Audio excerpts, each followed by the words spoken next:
अनय साहित्य क्लासेस में आप सभी का बहुत बहुत स्वागत है।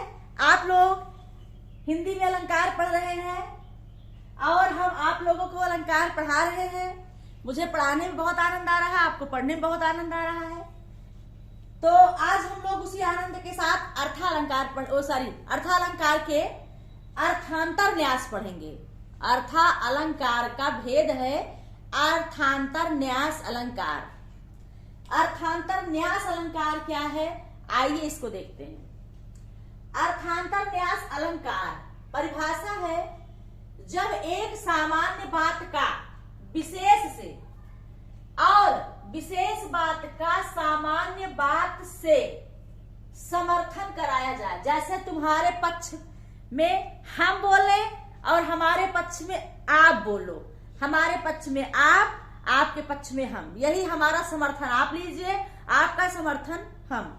यही है जब दो वाक्यों में इस प्रकार का कंडीशन बनता है कि सामान्य बात का विशेष से और विशेष बात का सामान्य से समर्थन कराया जाए, तो वहां अर्थांतर न्यास अलंकार होता है। क्या होता है?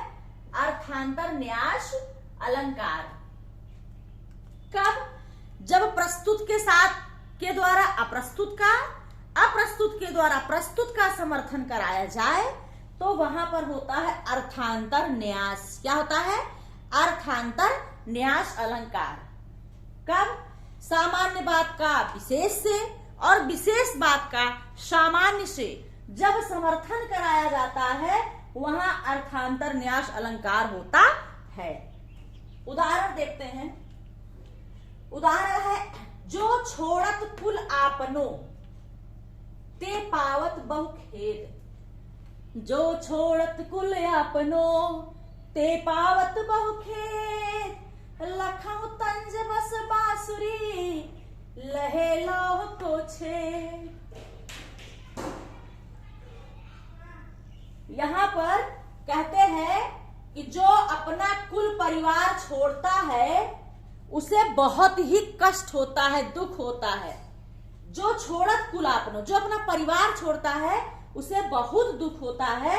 उसी प्रकार से लखऊ तंज बस बांसुरी, अगर बांस की बांसुरी होती है, उसमें होल करके उसमें एक सुरीला आवाज निकलता है। क्या लोहे में सुरीले आवाज निकाले जा सकते हैं?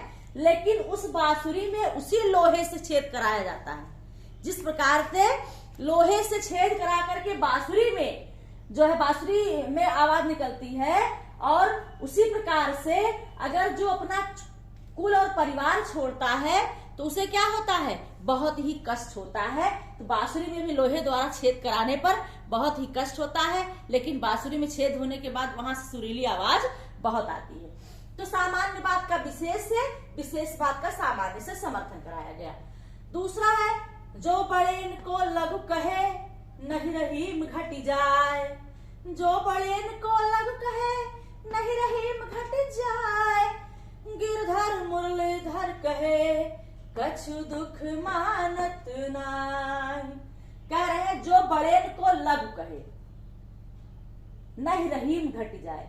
जो बड़े लोगों को छोटा कहता है, जो बड़े लोग होते हैं उन्हें छोटा करता है, कहता है, उनका अपमान कहता है, तो घटते नहीं, उनकी बड़प्पन जो है उनका खत्म नहीं होता है। उसी प्रकार से जिस प्रकार से गिरधर मुरलीधर कहे कछ दुख मानत नाय, जिस प्रकार से गिरधर और मुरलीधर कहने से कछ दुख मानत नाय, कुछ खत्म नहीं होता है और कोई समस्या नहीं होती है, उसी प्रकार से बड़े को लघु कहने से वो घटता नहीं है। इसी प्रकार से मुरलीधर गिरधर कहे जाने से कछ दुख, कुछ भी हमारे ऊपर दुख का प्रभाव नहीं पड़ता है। ठीक है, तो यहाँ पर बड़ों का लघु कहे जाने पर कोई प्रभाव नहीं पड़ता है, कुछ घटता नहीं है, उन्हें आप बड़े हैं तो बड़े हैं। ठीक है, ऐसी स्थिति में दूसरा परिभाषा है, उदाहरण है, बड़े नहुजे गुणन बिनु बिरद बड़ाई पाए। कह रहे हैं, बिना गुण का कोई बड़ा नहीं होता। क्या नहीं होता? बिना गुण का कोई बड़ा नहीं होता। बड़े नहुजे गुणन बिनु बिरद बड़ाई पाए। झूठी बड़ाई पा करके कोई बिना गुण का बड़ा नहीं होता है उसी प्रकार से जिस प्रकार से कहत धतूरो सो कनक गहनो गढ़ो न जाए। जैसे कनक माने होता है सोना, ठीक है, धतूरा माने कनक,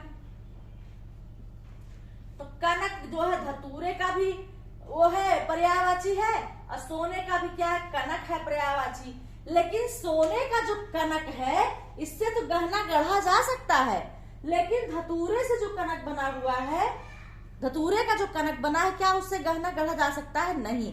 तो झूठा ही कह रहा है कि कहत धतूरों से कनक सोना कह रहा है कि क्या तुम्हारा नाम कनक है तो क्या तुमसे गहना गढ़ा जा सकता है?